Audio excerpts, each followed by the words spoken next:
Hi, I'm Theo. And I'm Scarlett. And welcome to the Theo's Book Club podcast, where we talk about queer books. And singer and dancer David Usher. Today we'll be talking about A Strange Loop by Michael R. Jackson. Make sure you check out our website, theosbookclub.com, where you can read more of Theo's thoughts on the play, you can find a link to get your own copy of it, and you can join our conversations in the forum.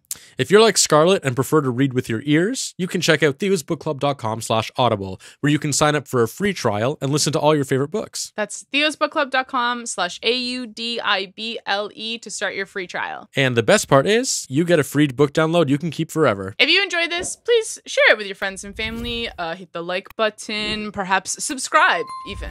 Now off to the episode. Queer books and queer topics and queer people that won't stop talking. So read and chat it up at Theo's Book Club. How are you today, Scarlett? I'm good. Why? This seems loaded. Loaded. I'm just asking how your day is. Okay, good. All right. So we failed on the first question. That's great. No, I didn't fail. Dude, Oh. that's not a pass fail. I can't do that. I can't answer that one wrong. You just asked me how I was. But then you were very taken aback by it.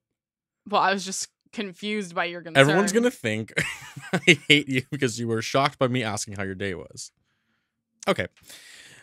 So our book today is actually a play called A Strange Loop. Oh, so it's not a book. No, well, it's public. It did win a Pulitzer. Oh, wow. Yeah. So did Bob Dylan. Didn't Bob Dylan win a Pulitzer? Maybe. For song lyrics or something. That's not a book. All right. So we have to do what we always do. So you actually get 2 chances today to identify the plot by its cover, because we have the original shoe logo. covers. Yeah, but Oh. I actually did get to see A Strange Loop on Broadway a couple months ago. That's so not a book. You're doing really well today, Scarlett. Thank you. Yeah. So I actually have the playbill from the show. So you actually get 2 shots. So let's start with the original cover. This is the published version of the play before it transferred to Broadway. So it was at a different school. Okay. What is this musical about? Oh, curious. Looking at it, I'm seeing a lot of repetition. I Okay. feel like it's gonna be about I feel like it's gonna be one of those things, one of those like metaverse kind of things where it's like the thing repeats, but then it's different. And you're like, why is this loop so strange compared to the last loop? Oh, interesting. So in your mind, he's like reliving the same thing? Yeah. It's like Groundhog Day. Yeah. It's like Groundhog Okay. Day, except it, oh, I guess it does change in Groundhog Day each day because he changes it. But in this case, each day changes, but it's not him, like something else about the day changes. For the people at home who have seen Groundhog Day a few times, that made perfect sense, and I just know you haven't watched it. No, I understand what you're saying. Right, okay. I also know what it's actually about. Oh. So I'm like processing. Oh, okay. I'm comparing and contrasting in my head. Oh, wow. Yeah, I can do that. What's that like? Yeah. Okay, Scarlett, you actually get one more shot at that. Did I not get it? Did I not get it right the first time? Yeah, I'm gonna say no. Oh. Huh. But you do. Let's see if this gives you more insight. So this is the current like Broadway logo cover that they use on these gorgeous, gorgeous playbills. You get another shot. This is more confusing. Okay. Because this is just sort of the silhouette of a person's head and then 6 other people just like posing. Right. So from this picture, I don't know what the loop would be. Okay. Except for maybe the O's in the word loop. Oh, but one's more oval. I feel like I'm in a kindergarten class. I'm like, good job, Scarlett. There are O's on the page. You got it right. I did really good in kindergarten. So Yeah, I bet. I hate you. Okay. I have honestly, based on this picture, not a clue. No idea what this show is about. Okay. So the silhouette is Usher. Okay, the character's name is Usher. And David Usher? How did I know you were going to say something like that? Is that his first name? No, his name is Usher, and he's also an usher at The Lion King on Broadway. No, I'm talking about the singer. I'm talking about the show we're talking about. No, but is the singer's first name David? I don't know. Oh, okay. Anyway, you were saying? We're going to have to get that fact checked. Please comment. So his name is Usher, and he's a Disney usher. He's an usher at The Lion King on Broadway. Oh, that's one of those like self-fulfilling prophecies things where like if you name your child doctor, they'll become a doctor. Sure. It's also a part of the Strange Loop, right? I think that's kind of the reference there. What's the loop? The loop is that he's writing a musical about him writing a musical about him writing a musical. So what we're watching is like a very meta experience. We're like watching the thing he's writing, which is what he's writing, which is what he's writing. You know? That feels like a lot of essays I wrote in drama school.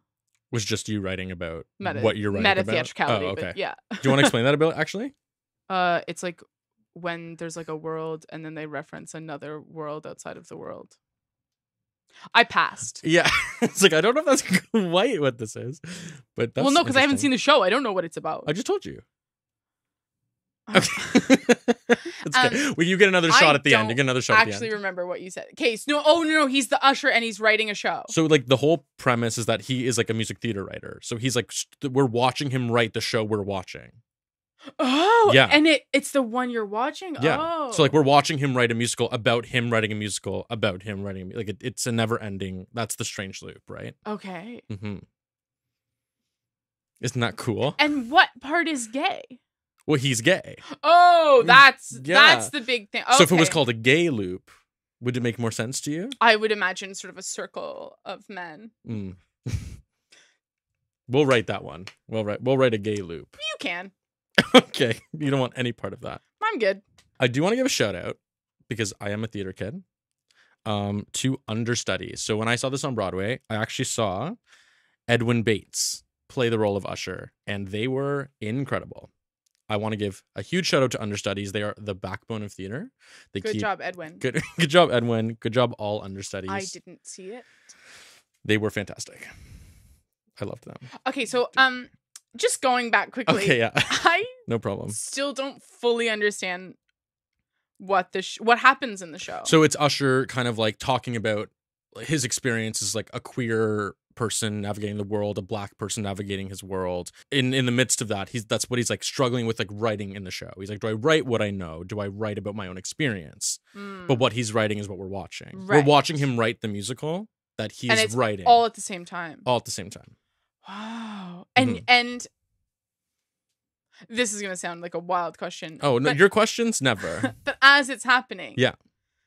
You understand what's happening? Yeah, like it's a through line, but the layer is that he's writing what we're currently watching. Like throughout the show, he's like, I'm writing a musical called A Strange Loop right now. Okay. And like people in the show ask him about what his show's about, and it's very like this. He's like, well, it's about a guy like writing a musical about writing a musical about writing a musical. So good. This actually brings me to a next talking point: writing what you know. This is a thing that we like say all the time, and we hear people say, and it's like a cliche now too in movies, like Tick Tick Boom, right? At the very end of the movie, the agent gets on the phone and says, "Write what you know." I did not see that. Okay, you have to watch that movie. I've seen the video of Lin-Manuel Miranda singing it. You're so off track. And Karen Olivo, I like her. Okay.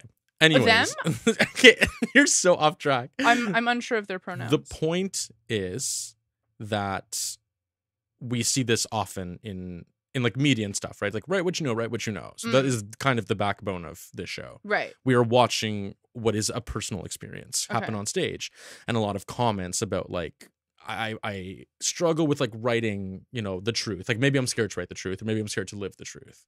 This actually brings me to one of my favorite quotes in the show. If you're not scared to write the truth, then it's probably not worth writing. And if you're not scared of living the truth, then it's probably not worth living.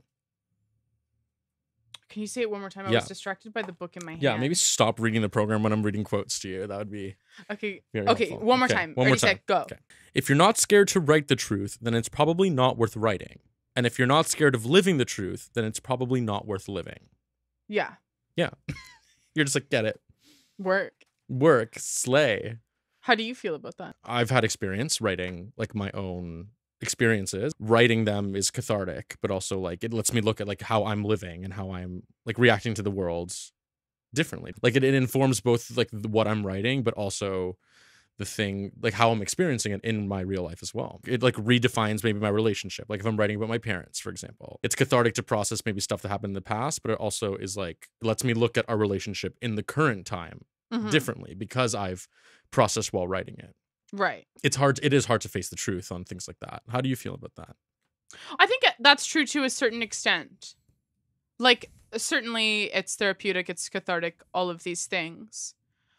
But I guess my question is, if if you're writing it Mhm. because it's scary, Right. that's great. Go ahead, write it. But how much of that do you share then? You mean like write it because you mean to write it and not because you're trying to write something scary? Is that what you mean? No, I mean, like, go ahead. You have this experience. You want to write about it. Go write your book. Now, but like, do you publish that book? Oh, I see what you're saying. Why not? I don't know. Well, I guess it depends to the degree which you've written it maybe for like catharsis versus like I'm using my own experience to like how to really ground the plot of yeah, this like the difference story. between like art therapy and then like inspiration, like art therapy where you're actually processing something, and then like I've used this experience as inspiration for this other thing. Yeah. That is art, not therapy. Exactly. Yeah. And I'm if I'm correct, and because I've read some interviews with Michael R. Jackson, this is not like a completely autobiographical account of Right. their experience also. So it's not like they just wrote their life. And I think that's kind of a misconception with the show. Is a lot of people thought it was Michael R. Jackson's like life on stage, and I think it's things that he's experienced as a Black queer person, but it's not like his actual life on stage. So Right. I think that's maybe the line even for himself or themselves, is, you know, like I can put my experience into this, but not also write my life. Mm-hmm. And that's something maybe I've experienced as well too. I can use my experiences, but I'm not just like cut and dry writing like the Theo story, you know? Mm. Does that make sense? Yeah. I agree with everything you've just said. Great. That's a first. Yeah, actually. Let's take a little break. Do you wear clothes? How about shirts? This is a really cool one from everybody on stage. They're sick. Watch this. Wow! You've never seen someone put on a shirt like that before. If you want to get one of these cool shirts, go to everybodyonstage.com/Theo and use the code Theo for 20% off. Theo's doing it. Did you have a nice break, Scar? Yeah, it was really relaxing. Okay, the next thing I want to talk about with this, actually, I realized that for the first half of this episode, I was calling it a play, and I'm now that person that called a musical a play. Yeah, I know. Loser. Yeah, I'm a big. What a big dumb. I'm a big dumb. You're right. Wow. I can't believe I did Everyone that. point and laugh. I'm like, I people are gonna be like, you're not theater kid. I promise I am. I don't know why I did that. I didn't even clock it either because I'm Because like, you're not a theater kid. okay. No, but I was like looking at this and going, yes, play. There's no music here. Is book. Is book. Is book. Scarlett's official review of A Strange Loop is book. Which is a 180 from where we started the pod. Because at first I was like, is book? But is book. Well, is musical.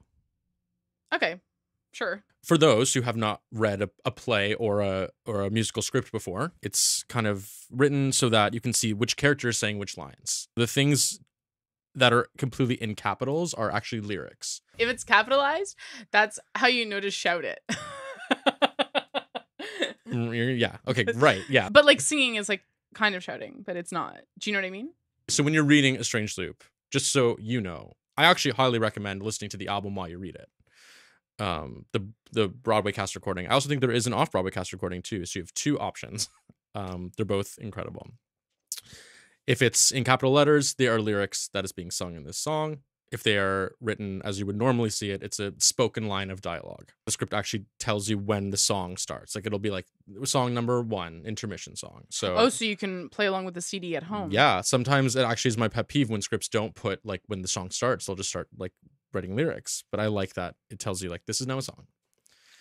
Especially because so much dialogue is intermixed with the singing in the show. It's more palatable, I think. To especially if you are just reading it without listening to it, you can kind of see the breakdown and see where like songs are starting and kind of morphing into dialogue as well. It's a great experience, even if you don't listen to it.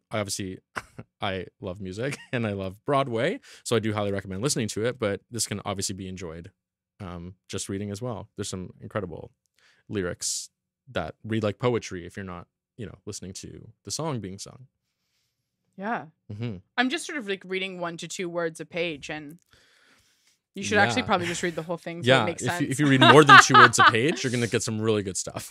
But one theme I did want to talk about in the show is religion. Usher does struggle a lot with like talking about leaving religion behind and maybe, and knowing people that go back to religion after leaving it. And that's been a bit of my experience, not being raised very Catholic and kind of like realizing my queerness and and maybe didn't feel like I fit in, and kind of Right. left that behind. Yeah.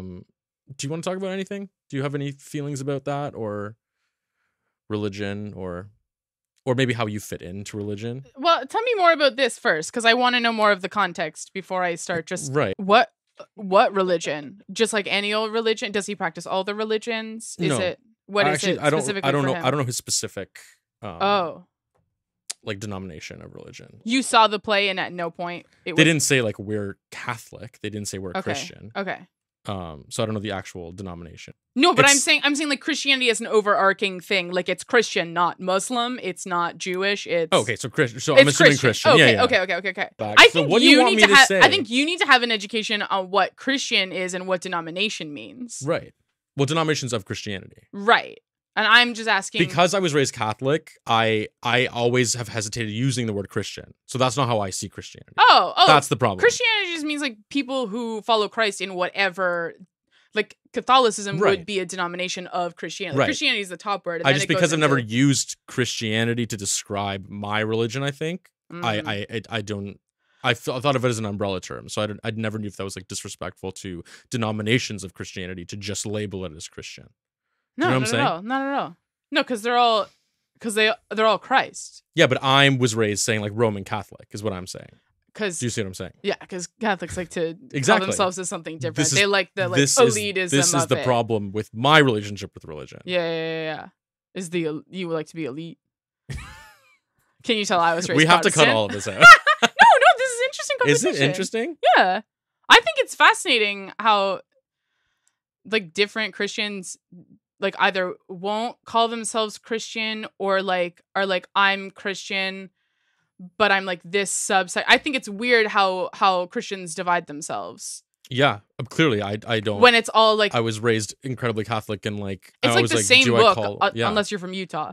But do you know what I mean? Yeah, it's I get- just, yeah. It's just interesting to me. Yeah, I think the point I was trying to make with the show is I think what the point is that what I connected to as a queer person is kind of leaving that behind. Okay. So okay. in my mind, I was like, it doesn't even matter the religion at this point. I was like, oh, I connect to this part of the show because due to my queerness, I've also felt othered by the church. I've also left God behind in a sense, right? I've turned my back to God, as Usher says. And have you ever had an inclination to return to not necessarily like the Catholicism that you know, but like to some aspect of religion? Is there like any aspect of it that you miss? See, this is the interesting thing. No. I guess maybe Interesting. organized religion is what is kind of like, you know, I mean, obviously I would love if we all kind of adhered to like be nice to each other, Right. just like be a good person. yeah. Like I don't want to be without, I don't think I'm without belief, but I think maybe this kind of like That's good. organized. What do you believe in? What do I believe in? Yeah. I don't know. I don't think as friends we've ever actually even had this I conversation. know. I think getting older.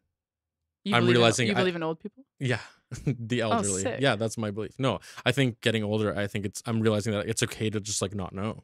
Yeah. I think that's where I'm at right now. I'm just like, I actually don't really know faith wise what my belief system is. And like, I feel content with that for like the first time. Right. Oh, that's sick.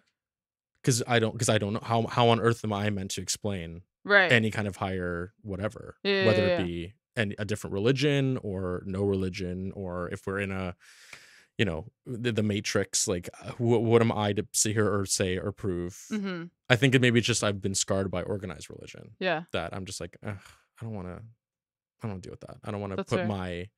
I don't want to like come up with a faith system that I'm like, and you too should follow that.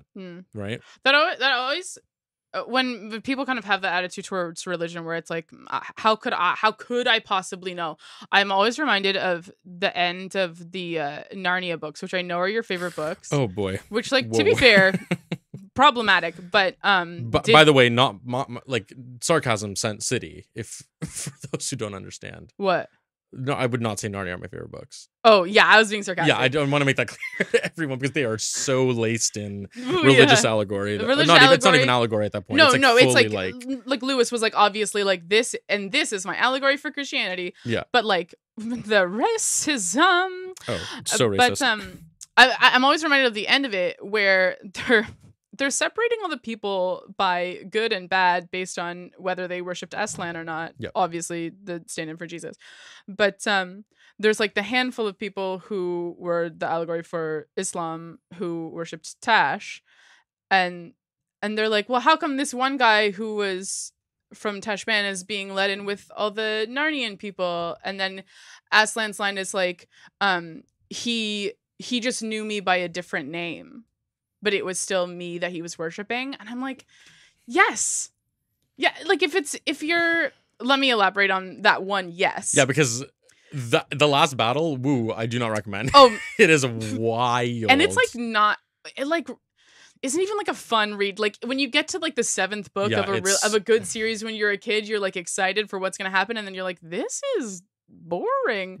Yeah. And yeah, racist. What I agree about it is like there are so many religions around the world that like are just as, you know, long-standing as the next one. Mm-hmm. And all have like 90% of the commandments of any religion are all identical. So why they're it's the same. You just had a different word for it. And that's my rant. Did you get that out of your system? Did I get it out of my system? You were on a very good rant.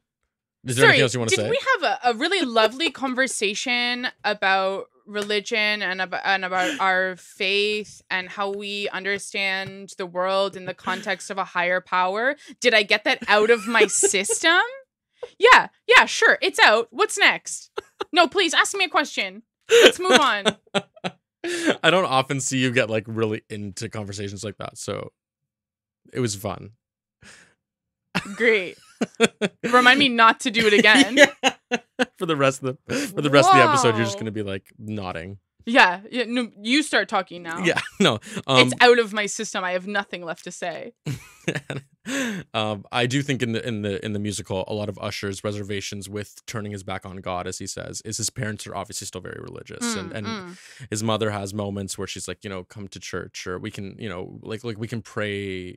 We can pray for you. So essentially, the lifestyle he's chosen, queerness, is not, you know, in their belief system. And that's something I connected with, obviously, a lot. Not that that's my current predicament, but we face that as queer people, right? Yeah.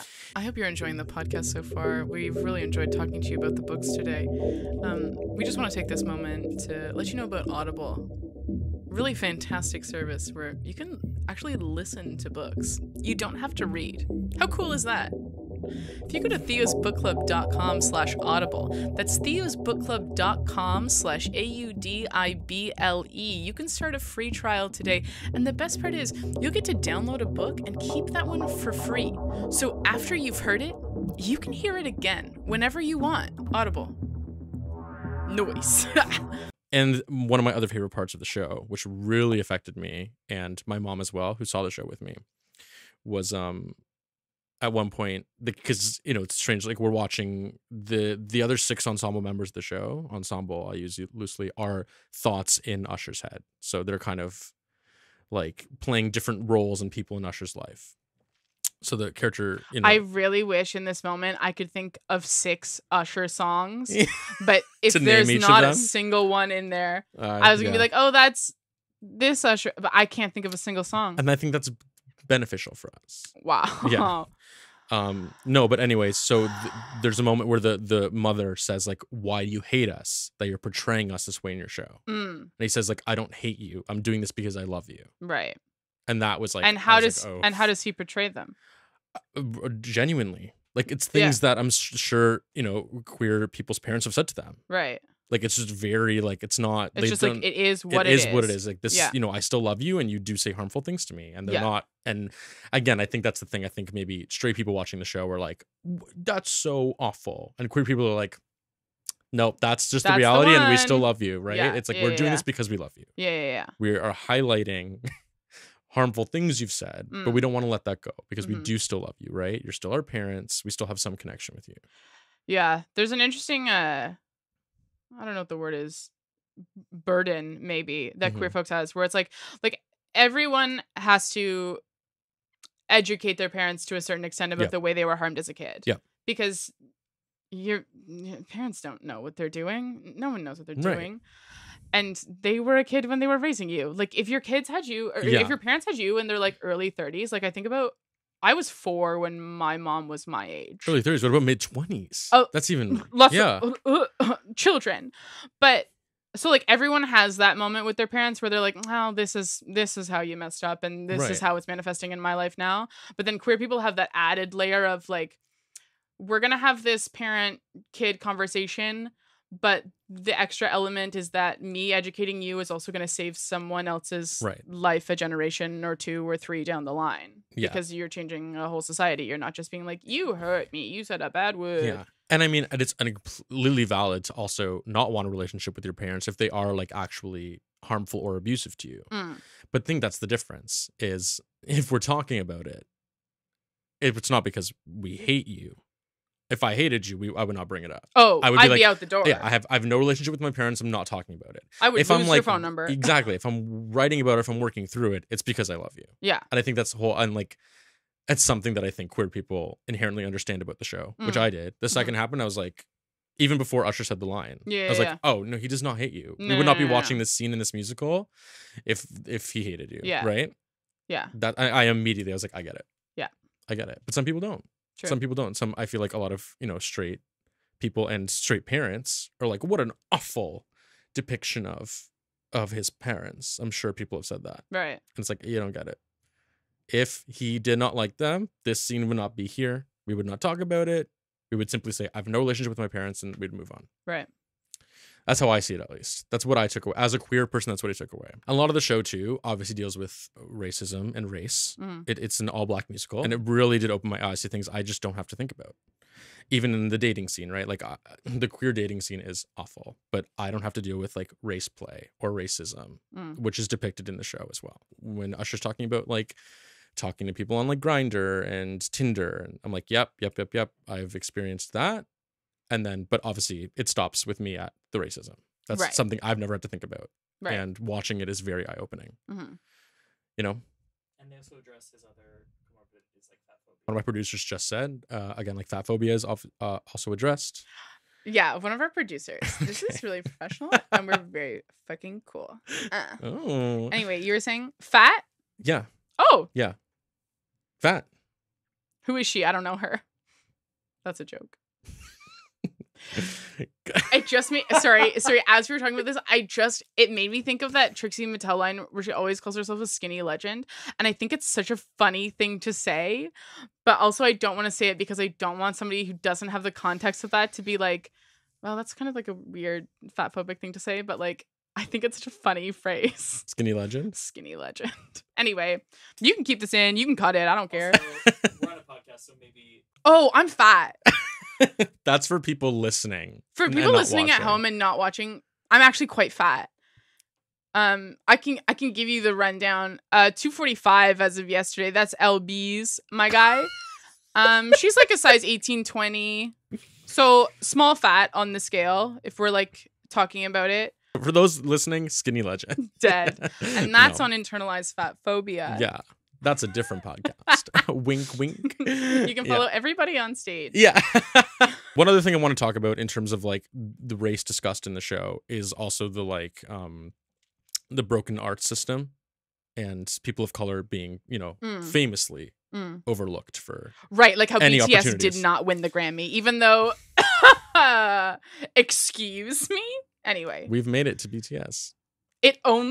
It took a lot more time than I thought it would before we got to BTS. Right. So to loop back, see what I did there? Wow. One of my favorite lyrics in the show, I will read it, is plus critics clinically deny us, then deny implicit bias, with their vanity supported by a system that's distorted. That is a toit rhyme. It's incredible. The rhyme's incredible. Can I see it? Can I see it? Yeah. I want to look at the letters. Scarlett's about to read, everyone. You didn't think I could. This is rare. I'm going to do it silently in my head, So which is... Did you just say you're which going to is- look at the letters? Took a moment to sink in there. I wanted to see them all sort of together. I wanted the visual of it. Yeah. And then I was about to read it silently in my head on a podcast. I will do that now. Denius and bias. That is... Oh, Yeah. that is gorge. It's incredible. That should win a Pulitzer. Yeah. It did. I'll call. Let's call. Let's beep, beep, beep. Hi, Hello, Pulitzer. Mr. Pulitzer? Sorry, that was so sexist of me. Ms. Pulitzer? We're just covering all the bases today. We all have a lot of internalized things that we need to work through. We're going to have no themes left for any other episode ever. We've done everything in this one. We fixed all the problems. We fixed them in today. Yeah. Yeah. No. Two cisgendered white people. We fixed them. Everything. Yeah. Yikes. No. So I think that the most important part of the show for me was I could connect to its queerness, and then there's a whole other layer of things that I never even had to think about. You did some learning. I definitely did some learning, and I think that's important that we always have room to grow. Yeah. Right. I try my best to be anti-racist, and I'm not going to sit here and say I don't have no room to grow or room to learn. I know you mean ANTI, but in my head, I heard like auntie-racist. That's like something that's different. AUNTI, and that's probably a sign that we should wrap up because that means you're going. My brain. Yeah. My brain. Yeah. Well, I hope so. I guess just to finish off here, you get one more shot. Oh. To tell me what the show's about, Scarlett. And again, you get two options. This is the same show. Okay. Looking at the playbill with the silhouette of the person's head and the 6 people, I now know that those are the thoughts. The thoughts, you got and that makes sense that it's sort of superimposed onto their head. Still, no plot to be found here. I mean, it's a logo. It's a logo. It's not a cover. So let's go to the book. Okay. And now understanding that the meta-theatrical aspect of the show, the cover makes so much more sense. So what's the question? The plot? Oh, the plot that we've been talking about? Oh, David Usher. No, his name's not David. Usher is writing a play while ushering a play musical. And you're watching the musical that he's writing. And it's called The Lion King. Yeah, that's it. The twist is that he is writing The Lion King. You're right. You got it. Nailed it. Thank you. Yeah. I can read. Yeah, that is our sign to finish. All right. I hope you enjoyed this episode, everyone. Please check out A Strange Loop by Michael R. Jackson. Listen to the Broadway cast recording and the off-Broadway cast recording. Is it still on? Can you still go see it? You can also go see it on Broadway. Wow. If you're in New York, it's still there. It's incredible. It won the 2022 Best Musical at the Tony Awards. I heard RuPaul was there. RuPaul was there, yes. Neat. All right. Thanks, everyone, for tuning in. Bye-bye. Bye. THEO'S Book Club is executive produced by Greg Crothers for Everybody on Stage. This episode is written by Robert Popoli and Chelsea Jane Bray. Our producer's Denise Niles with production assistance by Alicia Tablin, directed by Greg Crothers. Our theme song is written and performed by Robert Popoli and mixed and mastered by Rob Russo. TheO'sBookClub.com